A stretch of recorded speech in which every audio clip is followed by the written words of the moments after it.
My name's Tom Vick, and I'm the airport manager at New Bedford Regional Airport. On behalf of the City of New Bedford and the New Bedford Regional Airport Commission, welcome. This show is to help you understand about the aviation industry here in New Bedford. As a result, we're going to take different segments and help you learn about what takes place at New Bedford Airport. Today, we're going to visit the Bridgewater State University Aviation Training Center, which is located right here at New Bedford Airport.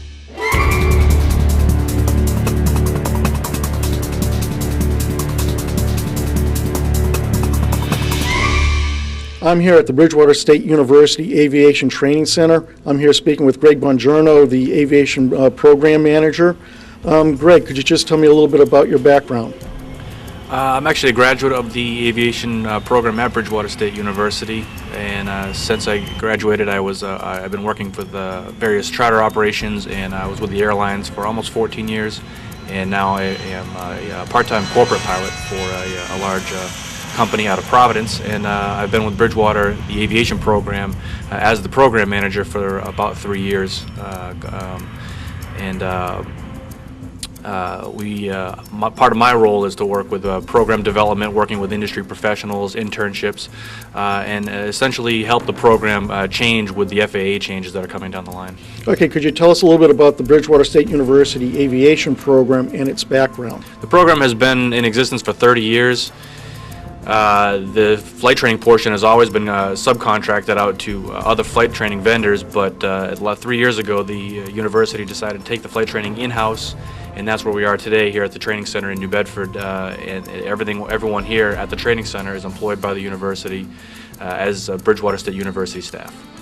Okay, now is this program the only university in New England that has a flight training curriculum, undergraduate baccalaureate program? There are other programs that are smaller programs, but we are the only four-year program in New England that has our own in-house flight training. We control everything about the flight training as far as standardization and quality control because we operate in-house, and we are a Bridgewater State University staff. Okay, could you tell us a little bit about how the program is set up today? The program, generally it's the same as it's always been, where the students come that are focusing on the flight training portion. They focus on the private, instrument, commercial, and CFI areas of flight training, and we operate under all guidelines and rules of the FAA. But the students typically complete one rating per year. For instance, the private, the freshman year, instruments rating this sophomore year, commercial certificate their junior year, and then we train them to become flight instructors by their senior year, which is the most typical way for them to gain flight hours. CFI stands for what? Because we have residents out there who don't understand the aviation jargon.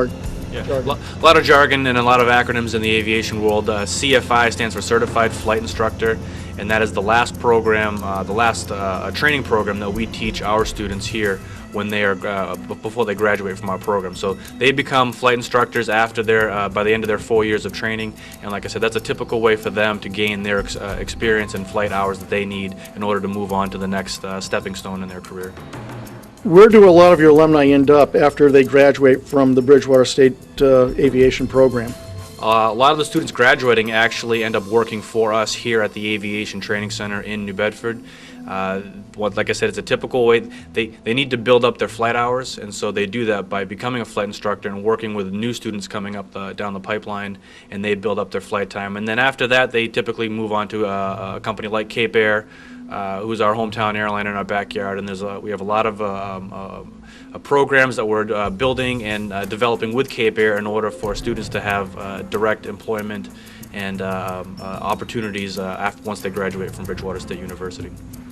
Now, is the students only solely responsible to, are going to graduate flight training, or are there other, careers that they can go into? Yeah, that was just the flight training on the management side. We have many students that do internships with airport managers. They do internships with airline operations. They do a lot of the behind-the-scenes stuff that happens when you go to the airport for a flight. You don't really see what happens behind the scenes with the management and the operation side. A lot of students are entering into the business aviation field, whether it be with fractional operators, which if you're not familiar with fractionals, they're companies or individuals buy a fraction of a corporate jet rather than the entire jet, and that company handles all aspects of managing that aircraft. So on the management side is just as big as the flight training world that we train the students for. And then anything and anything in the aviation industry other than being a pilot is what the management side focuses on. Okay, approximately how many students are in the program today, both flight and non-flight? Total enrollment right now is about 200. Just under 200 students. It's mixed, about 50-50, leaning a little bit more towards the management side as far as total enrollment is concerned. Here at the training center, we have about between 70 and 80 students flight training with us currently. Of those 70 to 80 students, only about 66 to high 60s are active. The others have issues such as funds or possible personal situation or whatever reason is keeping them from flying. They're not actively flying right now. Of course, the most important question that any parent or student, prospective student is interested about the Bridgewater program is its safety. Could you just discuss that just briefly? Yes, safety is paramount. It's number one. It's the underlying theme of our program. Our flight instructor, our chief flight instructor, and all of our flight instructors here know that we are very big on safety. It's written throughout our entire standard operating procedures. And of course, we follow all FAA guidelines. And we operate under Part 141 and Part 61, which are two different types of training methods that we can do. Conduct pilot training here at the training center, and 141 being much more stringent and accountable by the FAA, by audits, and a lot of record keeping. So safety is number one with us, and we have almost 9,000 hours of accident-free flight training here since we've opened the doors here at Bridgewater State University. That's pretty outstanding comparatively speaking to the other universities and colleges that have aviation programs as well. Now, what about affordability for a prospective student who's interested in, becoming a pilot? We are probably one of the most affordable four-year university aviation programs in the country today. Students, some of the big name programs around the country, students can walk away with a tuition bill with flight training fees over $200,000 after 4 years. A typical student, in-state tuition student coming to Bridgewater State University, the aviation program, is going to walk away with just over $100,000 total cost. So it's a huge difference. And then we also do the tuition exchange program amongst New England states. If your state does not have an in-state flight aviation program, you can qualify for reduced tuition at Bridgewater State University if you come for the flight training program, because your state does not have an aviation program. So it's a huge savings in the long run. In the end, the FAA licenses all look the same, and we can get our students in the exact same seats, whether it be as a pilot or an aviation management focus as any other program across the country. Okay, let's discuss about the graduates again. What is the pipeline for them? Because a lot of people expect to go from zero to the right seat or the left seat of a 767. If you could describe the pipeline for the pilots as well as the management. The typical pipeline, like I mentioned before, starts with the students, the pilot side, the professional flight training side, begins with the student gaining hours, and that usually typical starts as a flight instructor, or if they're lucky enough to build the contacts as they go through our program to get maybe the right seat in a charter aircraft or any other type of larger aircraft than what they were typically using for training in order to build hours. That's the most important part, is to build the hours and build the experience. And the aviation industry is very small. You will meet many contacts as you go, and you need to make sure that you keep these contacts, because that's really what helps you get the job later on down the road as well, in addition to your experience and maintaining a nice clean record. The internship portion really helps our students later on down the road. We have an internship program with Cape Air. We set up internships in the past with airline operations. And once again, that's not only for the student to gain experience during the internship, but to help their resume have aviation-related experience and make those very important contacts later on down the road. Same thing with our management students. They're doing internships with airport managers, one here at New Bedford Regional Airport. Others have done internships in the past at Norwood Airport, Plymouth Airport, up at Logan with Massport. The FAA is huge with internships. They've been very helpful with getting our students into their offices up in Lexington and Burlington, Mass. And so the internships are the way to go, and we definitely see those becoming a much bigger integral part of our four-year program for the students. Right now, the students can choose to do them. Whether or not they decide to do them is another thing, but we'd like to see it become mandatory. You talked about experience, but you also talked about clean records. Could you describe, to become a pilot, it's more than just certificates and ratings. What else is involved in terms of the things that could stop someone from becoming, working in the aviation field? The FAA medical is the other half of your FAA certificates and licenses that make your license valid. A typical disqualifier for an FAA medical are things such as color blindness or diabetes, things such as that nature, which may disqualify you from an FAA Class 1 medical in order to become a professional pilot. There's 3 classes, Class 1, 2, and 3. Our students only need a Class 3 to train, but if you're going to become an airline pilot or a professional pilot, you need a Class 1 medical, and your vision needs to be corrected to 20/20. So you can have glasses, you can have contacts, you just need to have your vision corrected to 20/20. The military standards, many of our students go on to the military as well. They have much more stringent medical and health requirements, and the military takes care of all of those inspections and, I guess, medical evaluations. Also, for the management side, you don't typically see any health requirements. It's more of an employer requirement when you go to work for them. Okay, how about security backgrounds and also driving records? Driving records are very important. A lot of students don't understand this, that keeping your driving record clean as far as DWIs or speeding tickets, airlines and flight operations will ask pilots about your driving record, and sometimes they do ask for your copy of your driving record from whichever state that you do come from. So it's very important for students to make sure that their driving record is clean, and also that they don't have a criminal background as well, because it can definitely affect the way the employer views a potential person who's going to be responsible for a very valuable piece of equipment, and a lot of lives in the back are depending on this person making the right choices, and so that's where the character of that person comes into play. Okay, what about the future plans of the Bridgewater State University Aviation Program? Is there anything in the works that you want to share with the community? Enrollment is growing tremendously. We had a big spike in enrollment for 2011, or the fall, this semester, fall of 2011, and that wasn't even with our marketing plan that is kicking into gear this fall and spring. So we anticipate a very big enrollment spike again next fall. We are working on international partnerships. We're looking into Asia and over to the Middle East to partner up with airlines and government institutions to attract their pilot cadets. And on the management side, we're looking into SMS programs, safety management systems, more acronyms.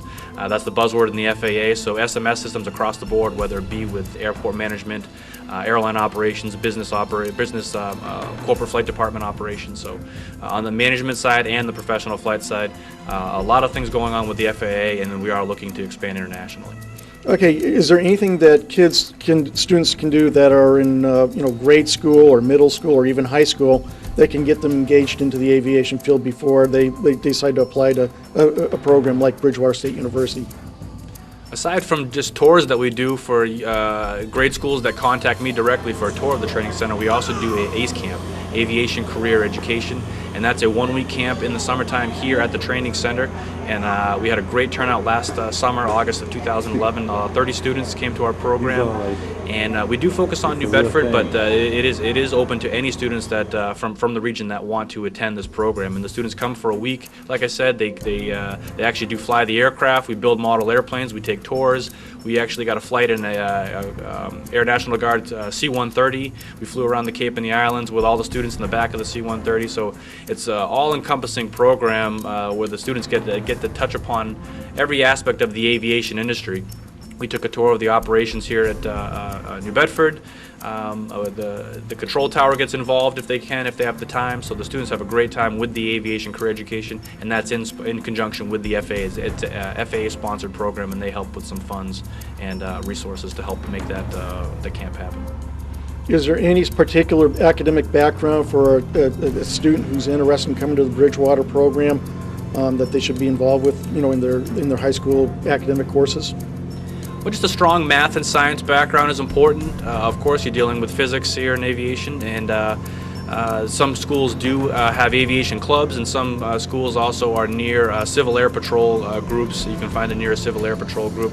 It's not mandatory, but if you want to get involved in aviation somehow, just being around other folks and groups that are involved in the industry somehow will give students exposure to the aviation industry and open their minds and possibilities for career choices later on down the road.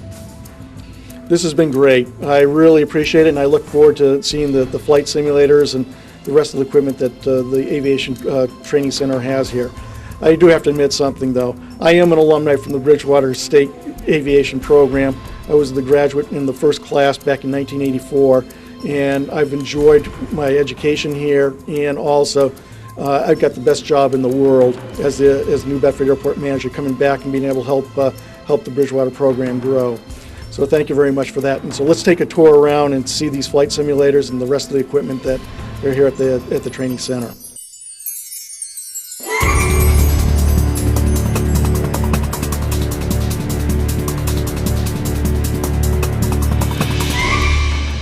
I'd like to start off by showing you the first of our 3 simulator units that we have here at the training center. And once again, when I say the term simulator, these are really actually ATDs, aviation training devices. The term simulator refers to a unit that involves motion. Those units are very expensive, about $10 to $15 million. But these units are aviation training devices, also commonly referred to as flight training devices, FTDs. And these units are actually excellent situational awareness tools. They're low cost, environmentally friendly, and in virtual 24-hour availability for our students. But even though they may not feel like the real aircraft, sound like the real aircraft, that's not what they're here for. They're here to understand operating procedures and have the students go through our training procedures or whatever training procedure that they're learning in a much more relaxed environment. And if they need to redo a certain maneuver, all we do is press the freeze button and try it again. This is one of our 3 elite simulators, ATDs if you want to use the correct acronym. And these units are used to train our students in a much more comfortable environment rather than being the actual aircraft, which can sometimes distract the student from the information we're trying to get across to them. This company, Elite, has been producing these units for a long time. We've had this particular unit for about 7 years now, and we have it set up as a multi-engine aircraft as opposed to a typical single-engine aircraft that our students train. So more of our upperclassmen utilize this unit before they leave when they're practicing for an interview, say with Cape Air or any other airline with any other small charter operation that uses a small piston twin engine type aircraft. And right here is where the instructor will sit, acting as air traffic control, and using this computer and this map display they can make certain scenarios happen with the simulator, such as turbulence, icing conditions, wind, rain, you name it. And they can also make the instruments and power plants fail for the student, and the student needs to go through those proper procedures in order to get through the flight training properly. So it's a very good unit. Like I said, the availability is almost 24 hours a day, and they're much more economical to operate than the actual aircraft, of course. But once again, these units are very important for situational awareness, and they allow the student to understand what's happening all the time while they're flying the aircraft, and do it in a much more comfortable environment.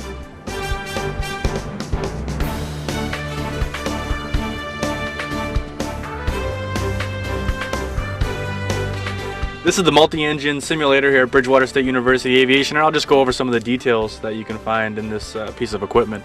This ATD is set up with your standard 6-pack of instruments: your airspeed indicator, your attitude indicator, your altimeter, then your vertical speed indicator, your HSI or directional gyro, and your turn coordinator. All aircraft that are manufactured with this type of setup have the same 6 instruments in the exact same areas. Moving across the dash, then you have all your engine instruments, your manifold pressure, because this simulator is set up like a piston aircraft rather than a turbine or jet aircraft. Your RPMs for the engines, your fuel flow, and then your temperatures for the cylinder head temperatures and your exhaust gas temperatures, and then your oil pressure and temperature. So pretty generic, pretty standard for a multi-engine aircraft, and that's what makes it easy for our students to come and train in this simulator and then be able to move on to just about any multi-engine aircraft out there. But like I said, we mimic the procedures and flows for Cape Air. And then across the way, your navigation and communication instruments, and the transponder, which is something that you need to do work with the air traffic control to identify your aircraft. And then across the bottom here are just your basic your lights and your landing gear and flaps.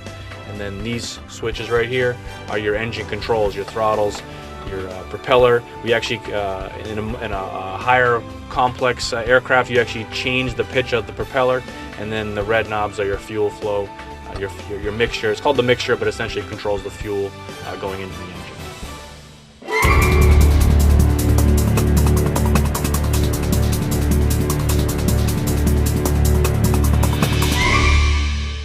That's been great, Greg, for showing us the simulator. Let's go out to the ramp and take a look at some of the Bridgewater State University aircraft.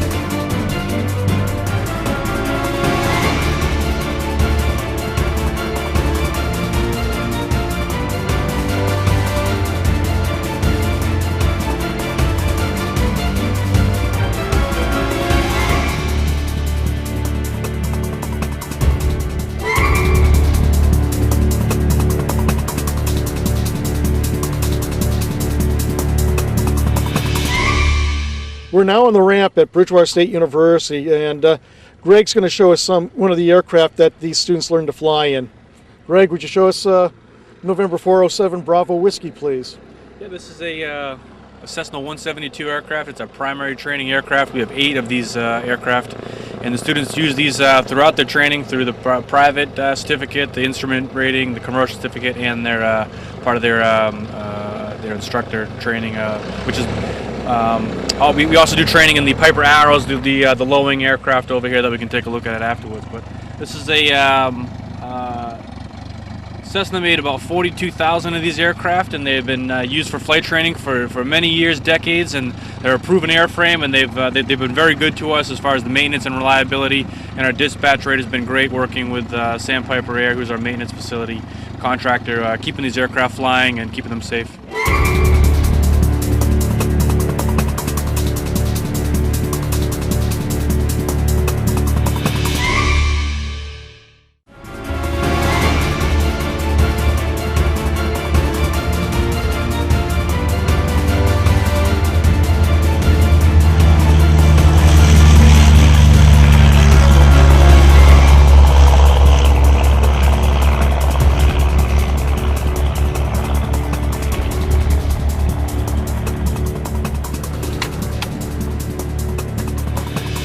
So this is the Cessna 172R model. They're all 1999-2000 models. We actually acquired these aircraft from Daniel Webster Aviation Program up in Nashua, New Hampshire. They're shutting down that program, and we acquired these aircraft 2 years ago. This is the standard instrument cluster, we call it. All of our aircraft are set up exactly the same. The 6-pack gauges here that I mentioned earlier, that the students reference these for their attitude and heading references, and then our avionics and navigation stack of right here, which has the students 2 radios, 2 communication devices, and the transponders. And then the lower portion are the engine controls for the throttles, circuit breakers, lights, and then you also notice that the cockpit has 2 sets of controls, one for the student, which typically flies from the left side, and the instructor sits from the right side. The instructor has all the same controls, and the foot pedals. The foot pedals at the bottom control the rudder and the steering on the ground, and the instructor has full control of the aircraft at all times should the student get into any trouble. But all of the aircraft are set up exactly the same, so that no matter which aircraft, 172 aircraft the students get into, the instruments are found in all the exact same areas, which is very important for safety and flying the aircraft and for the flight training process.